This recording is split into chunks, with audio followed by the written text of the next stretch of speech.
read 11 books in the month of July, so let's talk about all of them. In no particular order, let's start with the Mistborn trilogy. I read the first and the second book of the original trilogy by Brenda Sanderson. I am going to be reading the third book, but that won't be done until August. And so yeah, these are the two that I read. This one here, the original Mistborn, the first one, The Final Empire, I give this a solid 5 stars. This one is the second time I actually ever read it, and I liked it even more the second time around because I came from like a more mature standpoint, whereas the first time I read it, I was about 15 or 16.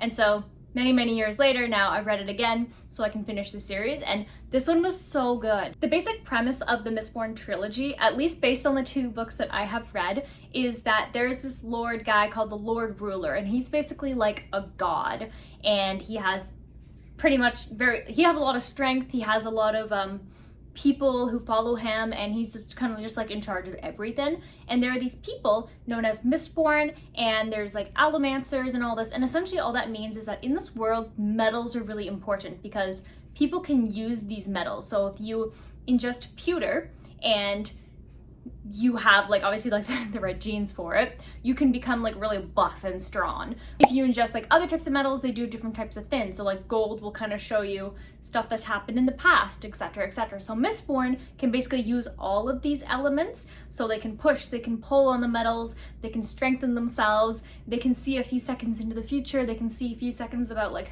in the past, like all of this kind of stuff. And it's really cool. Brenda Sanderson does a beautiful job in building out this world, creating such amazing characters, and it just feels so fun. If you like high fantasy, there's this one is definitely recommended. It definitely has like a YA kind of aspect to it, even though it isn't YA. But yeah, it's really fun. I definitely recommend it. And then I also read the second book in the trilogy, which is The Well of Ascension. This one I didn't really like as much, but it turns out that nobody really likes it as much as the first or the third or even any other of Brenda Sanderson's books. So I feel less bad about it because it was really slow for me. It was a lot of like talking, but nothing really coming for those conversations for like 500 pages. So I think I gave this one a 3.5 stars because I just wasn't really that satisfied with it. But the last like 100-200 pages really made up for it and just set everything in place for the third book, which I'm going to be reading very soon. So yeah, it definitely has middle book syndrome, but I mean, if you get through this one, it's definitely worth it. Next up, we have Before We Say Goodbye by Toshikazu Kawaguchi.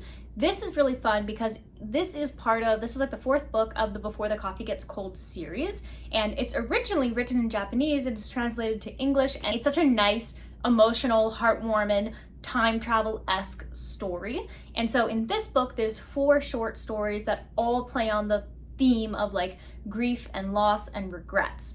And so all 4 stories are told from different characters, different situations, and they all take place in this cafe. And so the premise of this entire series is there's this cafe that basically you sit in a certain chair and you can go back in time as long as you had been at that cafe with a person at that point, or if they had ever been in that cafe. And you can go back in time and you can talk to them, have conversations, but no matter what you do, it's never going to change the present. So it has a really interesting rule to it because it's like, why would someone want to have that conversation if it actually doesn't change anything? And what I think is really great about this one is because it's about loss and grief, people are really able to get that closure. They get to meet with deceased loved ones, talk to them, even if it doesn't change the outcome of their reality. And it's really well done. It's very charming, it's very short, it's sweet, and it's very emotional. Next up, I read book 4, 5, and 6 from the Shadow Realm series by Brenda K. Davies. This is a self-published series that I have been reading. There are 11 books currently, and these ones did not disappoint. This one was really fun. I think actually all of these books I gave 4.5 stars.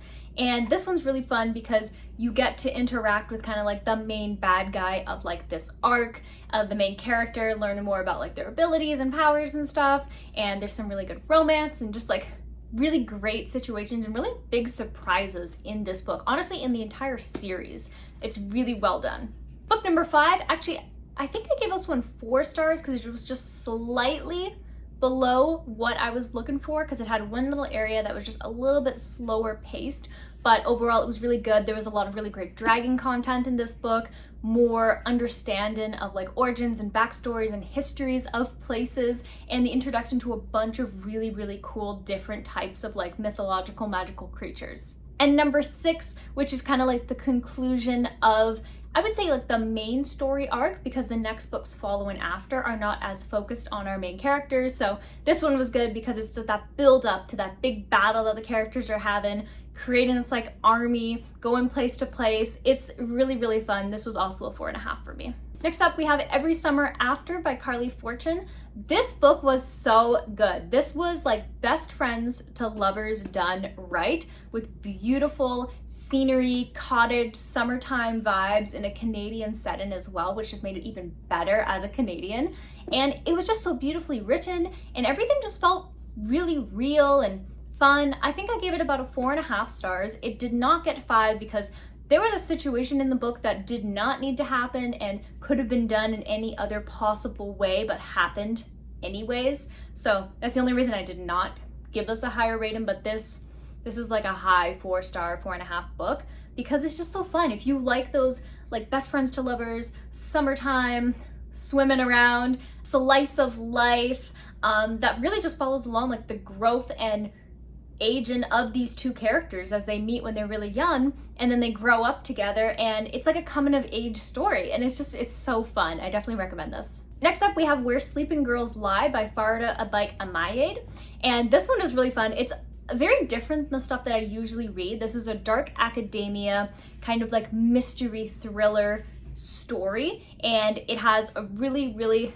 great premise. It has a really well built out kind of area, realistic characters, and some really hard to read stuff that happens in this book, but it's like so good to read. It's YA as well, and I think that it's really important, especially because of like the topics that this book covers, which is like misogyny and racism and SA and mental health, mental illness, like all of that into this really well constructed, well written book. There's really great LGBTQ plus inclusion in this book. There's really great representation in this book, and the mystery is really fun to follow around, but definitely check the trigger warnings for this one because it is heavy, but I don't think it's like super, obviously it's hard for me to say because everybody's different, but the way that it's done, it's not like too intense. It's enough that you understand what's happening, but not enough that it's just like too hard to like get through, is the way that I kind of see it. But again, read at your own risk, but it's definitely recommended. I think it does a really good job in just portraying these important things, especially for like a young adult audience. I gave this one 4.5 stars. Lost Story by Meg Shaffer is also another 4.5 star read. I had a really great July, I'm realizing, as I'm like going through all these books. And this one was really fun. It's pretty much a fairy tale for adults, and it is so fun and so magical, and it actually has a male-male romance, which I feel like I don't see enough of those, so I really like the way that this was done. There is a potentially, I'm pretty sure, neurodivergent character as well, who's one of our main characters. The world is so fun, it's so magical, and it basically follows along these characters. So these two best friends end up getting lost in the woods, and they go missing for 6 months. They come back. One of them doesn't remember anything that happened, and the other one ends up having to move away. And they don't talk to each other for like 15 years or so, because the other guy can't tell the guy who like lost his memory what happened. And obviously there's magic involved, so you can guess why he can't. And then a situation comes, and they end up meeting up with somebody who's looking for her long lost sister, and it turns out she went missing around that same area where they went missing. And so big fun adventure story ensues, magical alternate universe-esque style, and some interestingly like complex emotional familial things that happen in this book that really I was like surprised about, and I was like, oh wow, like that's really dark, but like that's really good, and they do a really good job in this book. So it's definitely really fun, very whimsical, magical. The writing is absolutely like, oh, so good. I love it a lot. It gives me like that warm, kind of like fuzzy feeling when I was reading it, and I devoured it. It's so good. Next up, we have One Star Romance by Laura Hankin.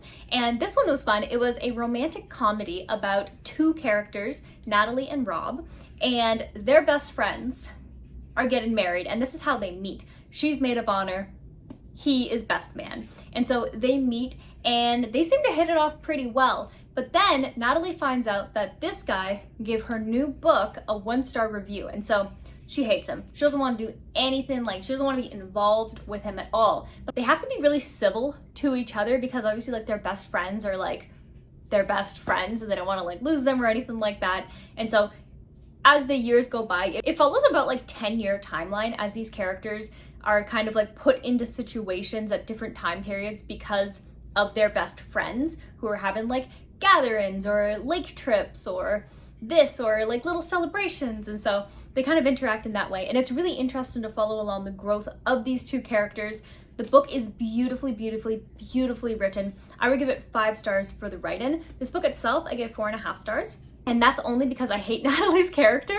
I think that she's insufferable. I think she's selfish and she's not a vibe. I don't like her, but I like the book still. And I think all of the characters felt very, very real. They felt just like so, oh, it was just so good, especially Fall in the Wilderness, like characters like 24, then at the end of the book, the characters are in their 30s and you see the differences in just how they behave and how they've grown, and it's really fun. So don't expect like a really funny kind of cutesy story. This one's way more complex and emotional in that, but it's definitely a really good read if you can stand Natalie's character, that is. And last but not least, we have 100 Million Offers by Alex Hormozi. I read this for my work's kind of like book club that we have, so definitely different than the stuff that I usually read, of course.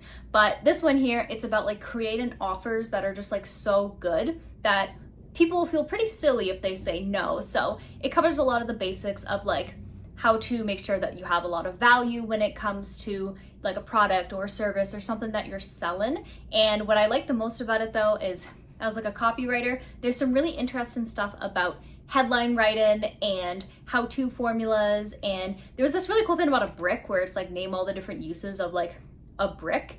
And I thought it was good. I think that like it was a little bit too simple, but I understand that this is a book for like anybody. So if you don't have marketing experience, this is the kind of book that like you can read without being intimidated.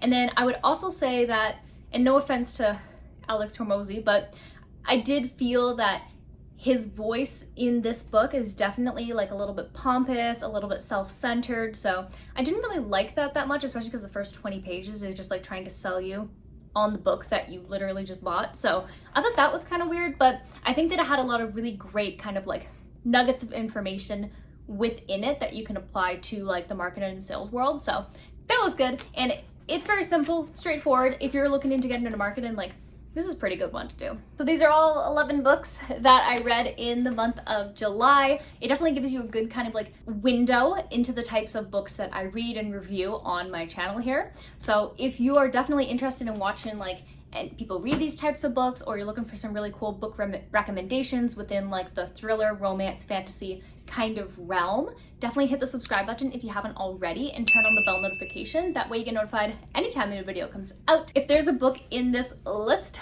that you thought sounded really interesting, shameless self-promo, I do have videos about every single one of these books except for the $100 Million Offers book. But all the other books I have videos on if you want to check those out. And if you enjoyed this video, definitely hit the like button, and I'll see you in the next one. Bye!